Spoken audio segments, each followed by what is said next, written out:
গাজা যুদ্ধের প্রায় ১.৫ বছর পার হতে চলেছে, কিন্তু এখনও থামেনি ইসরায়েলি আগ্রাসন।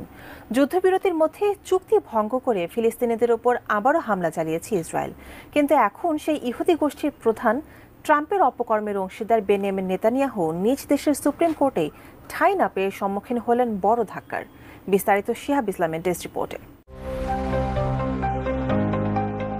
ইসরায়েল গাজার এক অংশ দখলের হুমকি দিয়েছে, কিন্তু এরই মধ্যে ইসরায়েলের প্রধানমন্ত্রী বেনিয়ামিন নেতানিয়াহুর শিনবেতের প্রধান রোনেন বারকে বরখাস্ত করার সিদ্ধান্তের বিরুদ্ধে সুপ্রিম কোর্ট সাময়িক নিষেধাজ্ঞা জারি করেছে। ইসরায়েলের প্রতিরক্ষামন্ত্রী ইসরায়েল কাটস জানিয়েছেন, দেশটির সেনাবাহিনীকে গাজার কিছু অংশ দখল করার জন্য নির্দেশ দেওয়া হয়েছে, কিন্তু গতকালও গাজার বিভিন্ন স্থানে স্থল অভিযান পরিচালনা করেছে ইসরায়েল। এই নতুন পদক্ষেপের মাধ্যমে ইসরায়েল তাদের দখলদারিত্ব আরও দৃঢ় করতে চাইছে।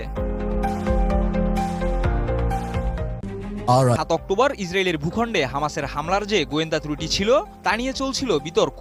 সেই কারণে ইসরায়েলের অভ্যন্তরীণ গোয়েন্দা সংস্থা শিনবেতের প্রধান রোনেন বারকে বরখাস্ত করার সিদ্ধান্ত নিয়েছিল নেতানিয়াহু, কিন্তু সেই সিদ্ধান্ত আটকে দিয়েছে দেশটির সুপ্রিম কোর্ট, যা নিজ দেশে নেতানিয়াহুর জন্য বড় ধাক্কা। শুক্রবার ২১ মার্চ সুপ্রিম কোর্টের একজন বিচারক এই বরখাস্তের সিদ্ধান্তের উপর সাময়িক নিষেধাজ্ঞা জারি করেছেন। আদালত জানিয়েছে, এ বিষয়ে শুনানি না হওয়া পর্যন্ত বর্তমান অবস্থা বজায় থাকবে এবং আগামী ৮ এপ্রিলের মধ্যে এ বিষয়ে শুনানি হতে পারে।